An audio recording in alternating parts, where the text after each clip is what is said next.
Live picture yet again, though, off the coast of Honolulu. And so remember, we brought you that news from the Hawaii Emergency Management Authority and Governor Josh Green there in Hawaii, saying that in about 30 minutes' time, all sirens will sound there in Hawaii, and that the first wave of this tsunami they're expecting, wave impact, in about a little under 2 hours at 7:10 p.m. local time. So Hawaii under evacuation right now, sirens blaring there in Honolulu as residents were urged to higher ground.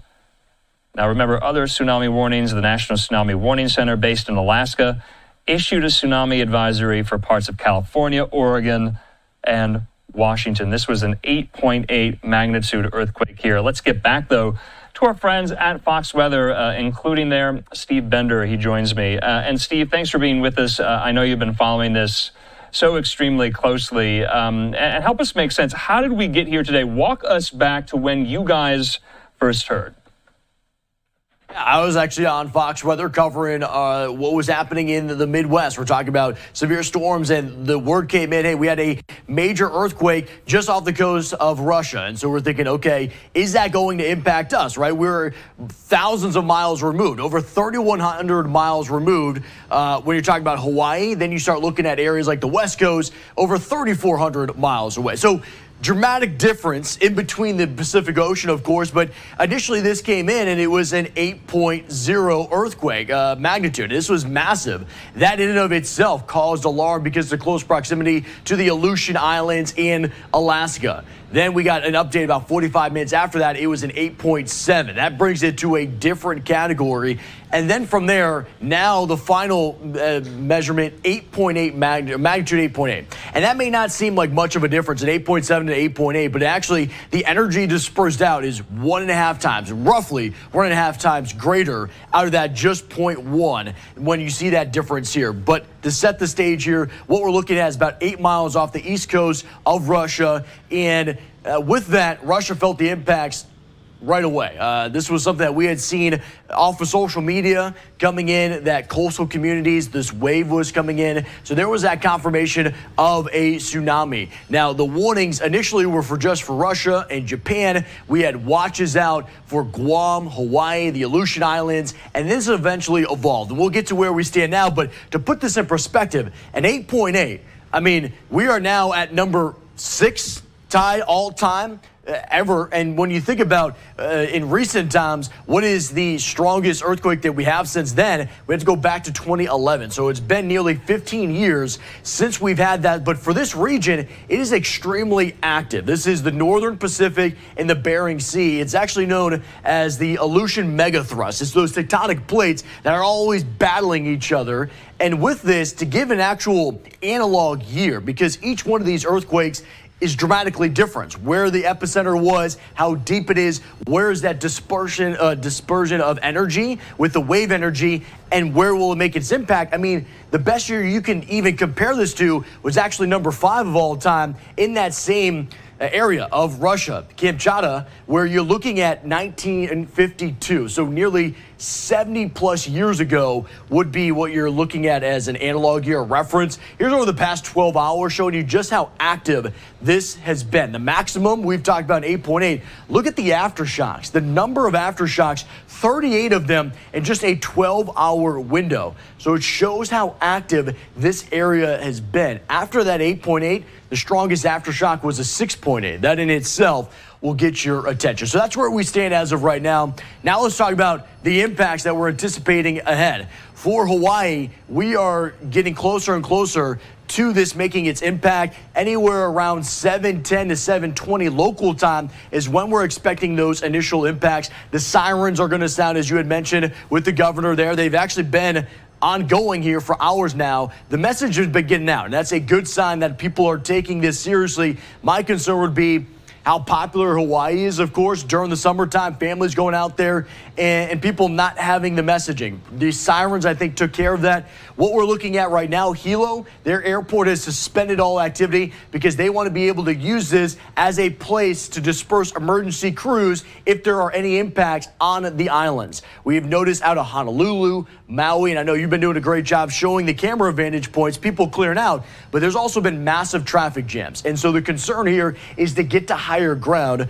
Steep terrain here, and if you are looking at getting into a building, they're saying you need to get at least 4 stories high. So to put that, to kind of show you the severity of this for those in Hawaii. Now let's shift our focus to the West Coast. So we look at the lower 48. Everyone along the West Coast is under a tsunami advisory. Right before we started talking, though, there was a update in Northern California. It's very difficult to see, but it's just south of Crescent City in that area, and it includes Crescent City. That's in red. They are actually in a tsunami warning now. They're expecting wave heights to be anywhere from 3 to 5 feet above their tidal impact. And so that's going to be the concern there. I've been fortunate enough to visit this area. They have steep cliffs as a barrier, but the concern is those bays, those allow water to funnel in. Think about the energy that's building all across the Pacific, and if it hits it at the right angle, all of that energy gets funneled into the bay, and that's where you have the marinas. That's where you have some possibility to damage to those communities that are along the coast. Elsewhere, we do have that advisory that's in place for the Pacific Northwest. We're looking at 11:40 p.m. local time down throughout California. On the northern side, 12:40 a.m. and then 1 a.m. for Southern California, where wave heights, they're expected to be about 1 foot above tidal wave heights. Here's where we stand for the Aleutian Islands in the chain. You're looking at the Alaskan Peninsula. This is these areas. Think about the close proximity to where they were to the epicenter of this. They're under a tsunami warning. We have already seen in spots like Atco, where we have a buoy, the water is starting to rise about 2 to 3 feet above what they are typically seeing right now. And so that's showing us that energy that's moving into this area. I actually had the opportunity to talk with an Alaskan seismologist earlier this month, because we had some earthquakes that were just, right around 6+ magnitude. Yeah. And there was concerns about what would happen with the Aleutian Islands. And he was saying, hey, this is the most active spot in the entire world for tectonic plates. And so this was something that we kind of learned about earlier in the month. Now, this is dramatically different because of the scale of that, but still the concerns that are happening for, of course, Alaska. So, Steve, I think it's important to kind of set the perspective. How do you guys get all these measurements, especially with what is this, wave that is moving thousands of miles across the Pacific here? It's kind of hard to comprehend, frankly, just to kind of visualize that. But you get data, and you mentioned it, from those buoys in the water, right? Explain that. Yeah.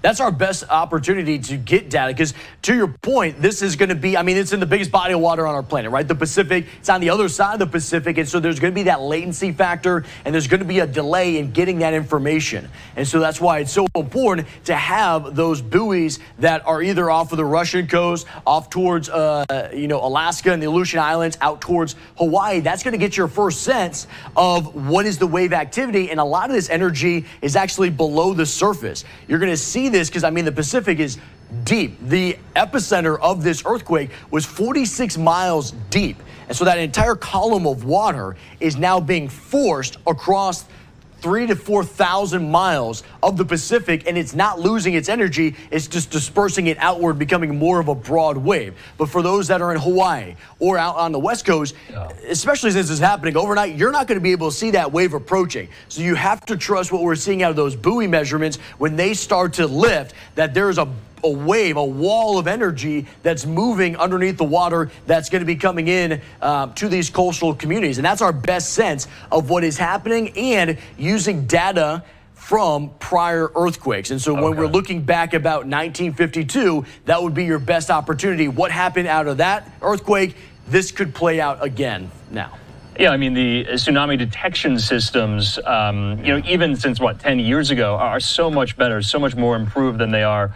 Than they were then, that they are now. Steve Bender there with Fox Weather. Thanks so much. I know you guys will be covering this throughout the course of the night. Yes.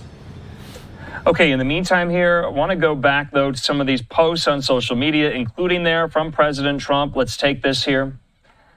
Trump saying, due to a massive earthquake that occurred in the Pacific Ocean, a tsunami warning is in effect for those living in Hawaii. A tsunami watch is in effect for Alaska and the Pacific coast of the United States. Japan is also in the way, saying, please visit for the latest information there. Stay strong and stay safe. Focusing our efforts, though, on Hawaii. Hawaii Governor Josh Green, the Democrat, saying, tsunami warning in effect. I have signed an emergency proclamation, and both the state and county emergency operations centers are fully activated. Please take this situation seriously. We also have this from the Hawaii Emergency Management Authority saying all Hawaii Islands, this is a message to them, the all-hazard sirens will sound at 6:10 p.m. local time. So that's in about 20 minutes, saying Hawaii is in a tsunami warning. First wave impact, they're predicting 7:10 p.m. Hawaii Standard Time. So in the meantime, back out live there to Honolulu, off the coast there. Take a look at that. Right now, it's almost 6 o'clock there on this Tuesday afternoon in the Hawaiian island chain. We also have a live look there on the beach in Oregon. Take a look at this. This is in Seaside, Oregon. You see a lot of beachgoers there having fun. You see there those kids throwing the football, some fires being lit. But also, I would imagine some of these folks coming out to catch a glimpse of whatever wave may come. You heard there, Hawaii Governor Josh Green said, if you do that in Hawaii and you get caught in the wave, you will die. That was the dire warning he issued to Hawaiians. This, though, in Oregon. Let's go now, though, also to Japan. Take a look at this. So right now, still up in the air over Hokkaido, the prefecture there in northwestern Japan. This is what we know. And we're hearing that, according to the Associated Press, the Japan Meteorological Agency says a tsunami of 50 centimeters was detected at the Ishinomaki port. That's the highest detected so far, with 16 other locations reporting a tsunami as high as 40 centimeters as the waves move south along the Pacific coast here.